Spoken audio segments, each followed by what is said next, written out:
glorifiquem o vosso Pai.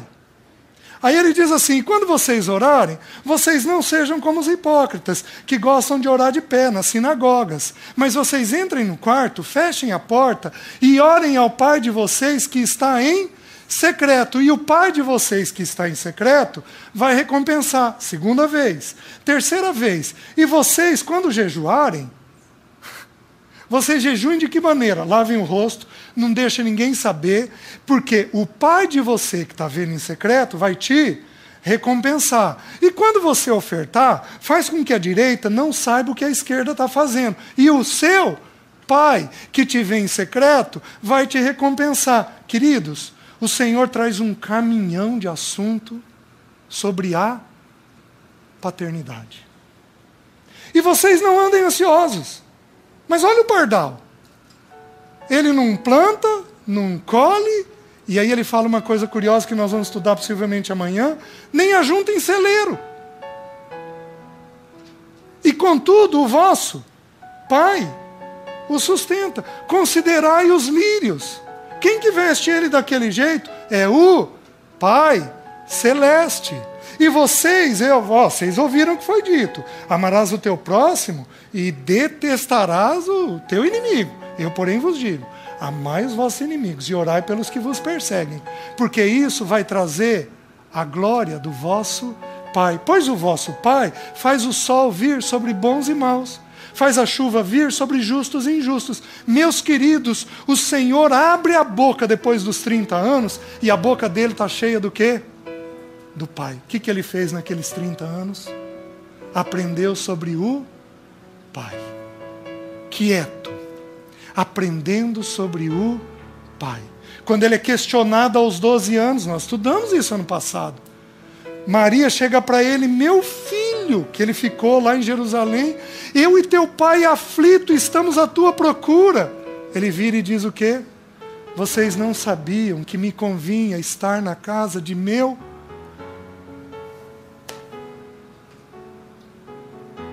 Nós precisamos da misericórdia do Senhor, porque nós precisaríamos ensinar os nossos filhos a ver o Pai, desde muito cedo.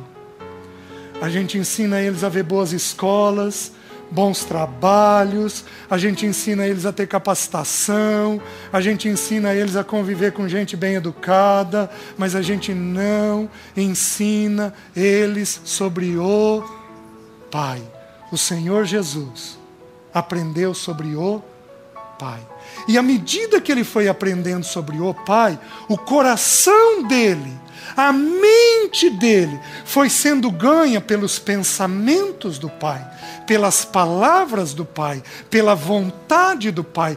Tudo nele estava ligado ao Pai. Os irmãos estão conseguindo entender? Então, quando eu vejo do ponto de vista do Pai, o meu coração fica sossegado. Agora eu vou começar a provar isso para os irmãos. Só que para isso, capítulo 6, versículo 19. Lembra que eu preciso da paciência de vocês.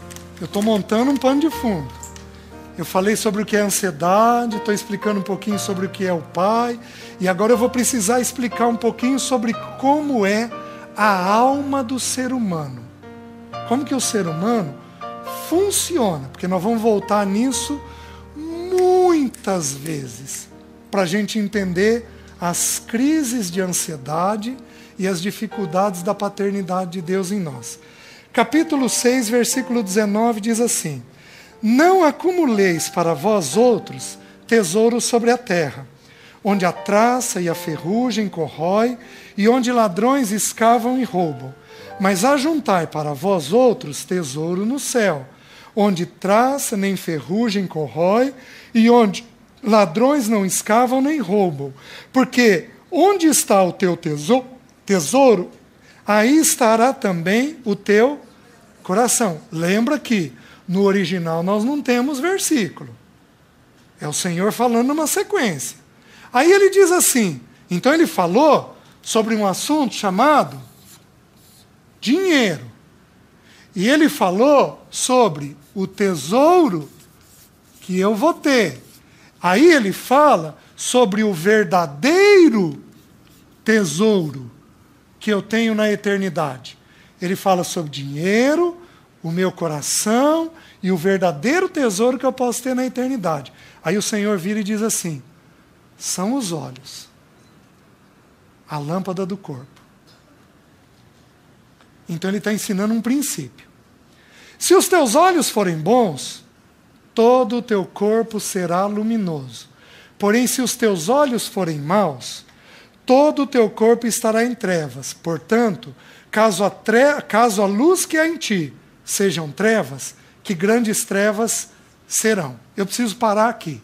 E eu vou contar com a paciência dos irmãos. Deixe-me explicar uma coisa para os irmãos. O ser humano, ele é composto de 3 elementos. 1 Tessalonicenses ensina isso. Diz que o ser humano tem um espírito, uma alma e um corpo. Certo? O espírito é a parte que toca a Deus. Ela não é uma parte, ela é imaterial. A gente não toca. Ela tem faculdades. Por exemplo, a consciência está dentro do espírito. A intuição está dentro do espírito. São faculdades que o espírito da gente tem. Digamos assim, ferramentas que o espírito da gente tem. Só que a alma, ela é composta. O que é a alma? A alma é o que a psicologia chama de eu. É quem você é. É quem a Jéssica é. Eu começo a conversar com a Jéssica. Ela fala de estudo. Depois ela fala de roupa. Ela pode falar de sapato. E aí eu vou entendendo que a Jéssica gosta do quê? De estudo, de roupa, de sapato. A Jéssica vai deixando vazar o que está dentro dela à medida que ela fala. Ela vai falando e eu vou vendo o que está dentro dela. A alma, ela é composta de 3 elementos. O que a Jéssica é, o que o Thomas é composto de 3 elementos. A alma é composta do pensamento, da emoção e da vontade.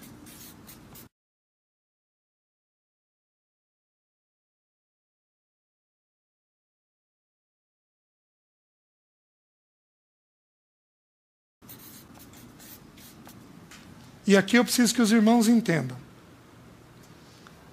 O alvo de Deus e do diabo é qual?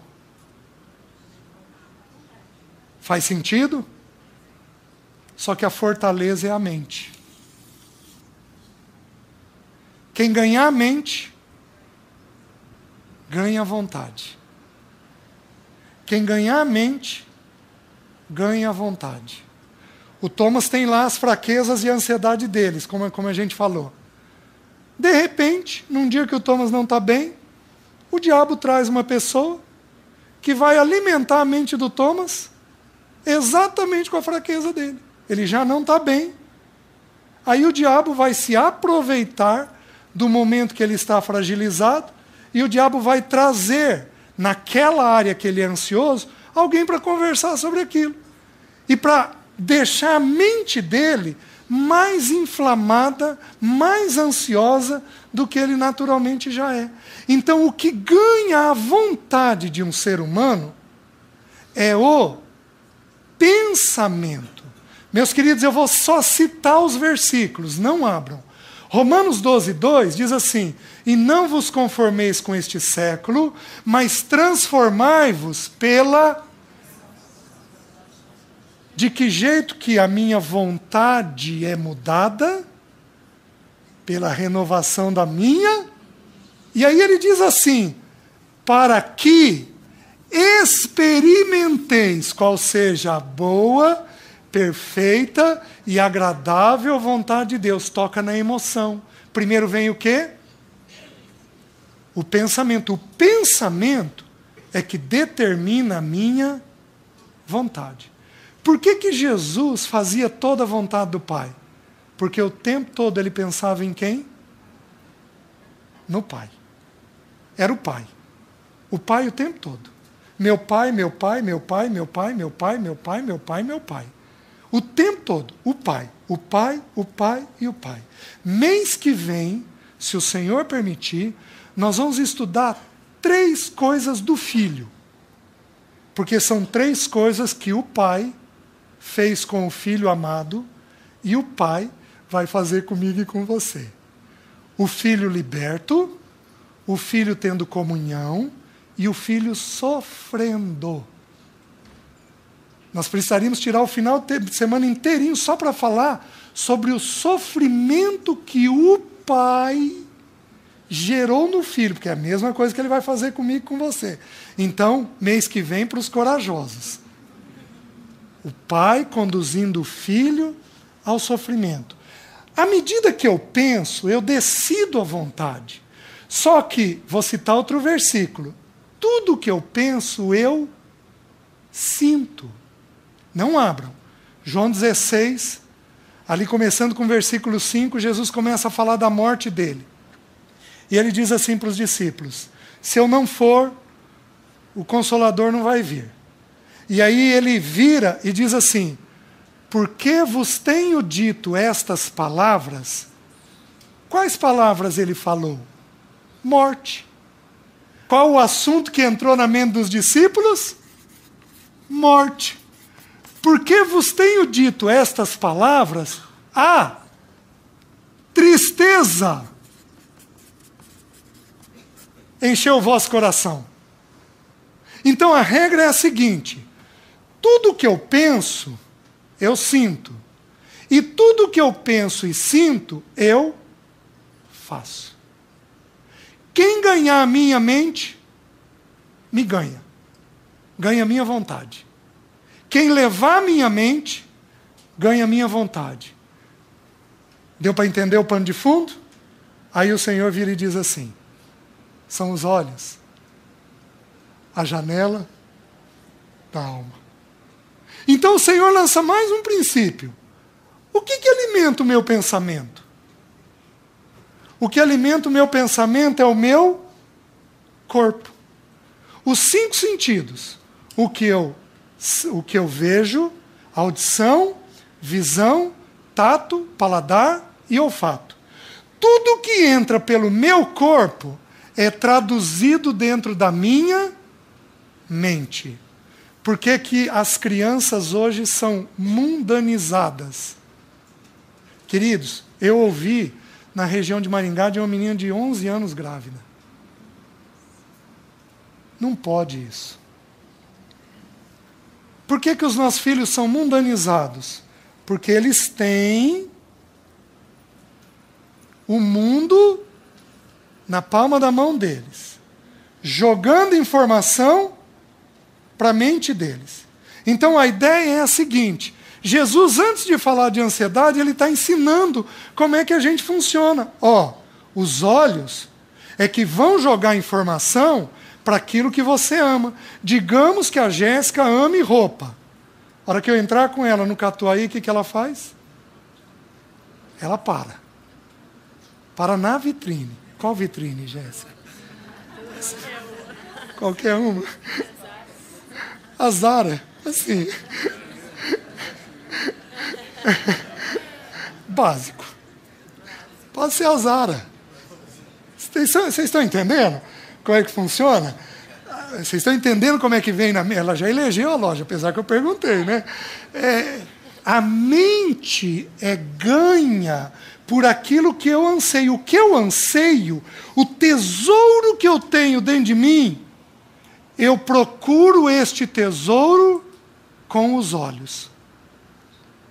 E, se você não cuidar, a luz que é em ti pode virar trevas. E caso a luz que é em ti sejam trevas, que grandes trevas serão. Quem são os ansiosos? Os ansiosos são aqueles que procuram as coisas fora da vontade de Deus. A Jéssica tem que comprar roupa? Tem. Se ela for comprar fora do tempo que Deus estabeleceu para ela, a mente dela fica ansiosa. Ela está procurando alguma coisa para satisfazer alguma coisa e não está segundo Deus, segundo o que Deus está fazendo com ela. Então o Senhor está nos ensinando o funcionamento nosso. Como é que a alma da gente vai trabalhando? A alma da gente é trabalhada através dos sentidos nossos. E dos 5 sentidos, tem 2 sentidos em especial, que são muito significativos: a visão e a audição. Os 2 sentidos formam um conceito dentro de nós, mas em especial a audição. Quem ganhar a tua mente, quem ganhar a tua mente, vai ganhar a tua conduta. E queridos, especialmente os pais, aquele que pensa estar em pé, cuide para que não caia. Meus queridos, os nossos filhos escorregarem, é daqui para ali. Não achem que nós estamos seguros, nenhum de nós está. A vida cristã é um alimento da mente todo dia. A vida dele tem que ser absorvida todo dia. Se não for absorvida todo dia, nós caímos em ansiedade, e a ansiedade nos leva ao pecado. Aí vamos estudar um pouquinho as Escrituras. Acho que ficou claro, né? Então, o versículo 22. São os olhos a lâmpada do corpo. Se os teus olhos forem bons, todo o teu corpo será luminoso. Se, porém, os teus olhos forem maus, o que são olhos maus? É buscar coisas que não trazem a glória de Deus. Se os teus olhos forem maus, todo o teu corpo estará em trevas. Por que ele está dizendo que o corpo estará em trevas? Romanos diz que eu entrego os membros para o pecado. Então é ganho na mente. E aí eu entrego os meus membros, braços, pernas, genitália, eu entrego o corpo, os meus membros, para o que entrou dentro da minha mente. E aí então, caso, portanto, a luz que há em ti sejam trevas, que grandes trevas serão. Ninguém pode servir a 2 senhores, porque ou há de aborrecer-se de um e amar o outro, ou se devotará a um e desprezará o outro. Não podeis servir a Deus e às riquezas, a mamon. Aí o Senhor joga um pouquinho mais de luz. É como se ele fizesse um sanduíche. Ele falou de dinheiro ali atrás, não acumula tesouros nessa terra. Aí ele fala dos olhos, do que eu busco pelos olhos. Aí ele diz novamente de dinheiro. Ele faz um sanduíche. E por que ele fala de dinheiro 2 vezes antes de falar de ansiedade? Porque, queridos, o que nos dá segurança? Via de regra, para a grande maioria das pessoas, a sensação de segurança vem através do quê? Do dinheiro. Só existem 2 senhores nessa terra: Deus e Mamon. O diabo não é um senhor. O diabo é, para nós, o inimigo da nossa alma. O diabo é, para Deus, um servo. Porque Colossenses 2,10 diz que Cristo se fez o cabeça. O que é o cabeça? Aquele que manda. De todo principado e potestade. O diabo não pode tentar o Thomas sem a permissão do Senhor. O Senhor tem que dar a permissão. Porque Cristo é o cabeça de todo principado e potestade. Lá em Gênesis, voltando a Gênesis, o texto lá diz que o descendente da mulher teria o calcanhar ferido. Onde que Cristo teve o calcanhar ferido? Na cruz. Mas ele pisaria a cabeça da serpente. A cruz, louvado seja o nome do Senhor, tirou o poder de mando do diabo. O diabo não pode tocar um de nós sem a permissão do Senhor. Mas, meus queridos, A gente se preocupa tanto com ele, às vezes, e esquece que tem um outro Senhor. Esquece que tem um Senhor que pode seduzir o nosso coração, envolver o nosso coração. Um Senhor chamado dinheiro. Vocês estão conseguindo entender? Dinheiro é um assunto complicado. Muito complicado. Eu tenho uma pesquisa que eu não fui atrás para ver se constitui verdade ou não. Deixa eu pegar o número. Para eu não falar uma bobagem, deixa eu pegar o número dessa pesquisa. Só um instante. Um material que eu estudei, ele diz o seguinte: existem na Bíblia 205 versículos sobre fé. 208 versículos sobre salvação. E existe 2085 versículos sobre dinheiro. 2085. Meus queridos, isso constituindo a verdade, 1/4 das escrituras quase é sobre dinheiro. Por quê? Porque dinheiro é um Senhor. Então Jesus começa a dizer, o coração de vocês não é para ser ganho pelo dinheiro, porque o dinheiro vai deixar vocês apenas mais ansiosos. Eclesiastes diz que quem multiplica dinheiro, multiplica preocupação. É tanto IPTU para pagar agora, né? Ele multiplica carro, ele tem IPVA agora. Quem multiplica dinheiro, multiplica preocupação. Então o Senhor, ele constrói a base para nós entendermos como é o assunto da ansiedade. Versículo 25. Por isso vos digo, não andeis ansiosos pela vossa vida, quanto ao que haveis de comer e beber, nem pelo vosso corpo, quanto ao que haveis de vestir. Não é a vida mais do que o alimento e o corpo mais do que as vestes? Observai. Olha a expressão que ele usou. Observai. Queridos, através do que eu observo? Ele está trazendo os olhos de novo. Aprende a colocar os olhos no que você precisa colocar.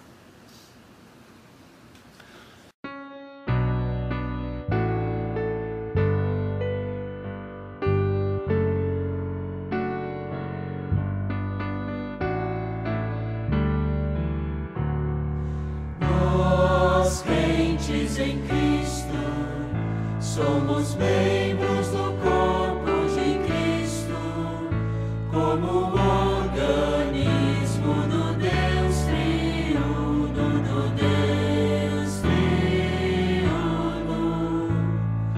e devemos anelar ser vencedores, os guerreiros que a manifestação de Cristo ao andarem de acordo com o Espírito mesclado, que voltarão com Cristo para lidar com o anticristo na batalha de Armagedon, os quais serão seus correios, seus correios no milênio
realidade, a universalidade na economia de Deus, como a centralidade, a universalidade, para introduzir o reino,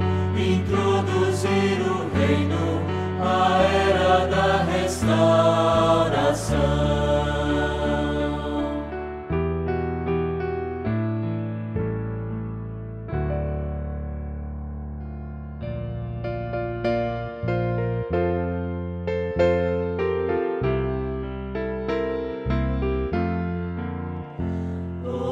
Podemos viver na história divina dentro da história humana e entrar em um novo reavivamento para concluir esta era, chegando ao pico mais elevado da revelação divina, da economia eterna de Deus, por meio do ministério da era, vivendo a vida de um homem-Deus, a vida de um homem-Deus, apacentando as pessoas segundo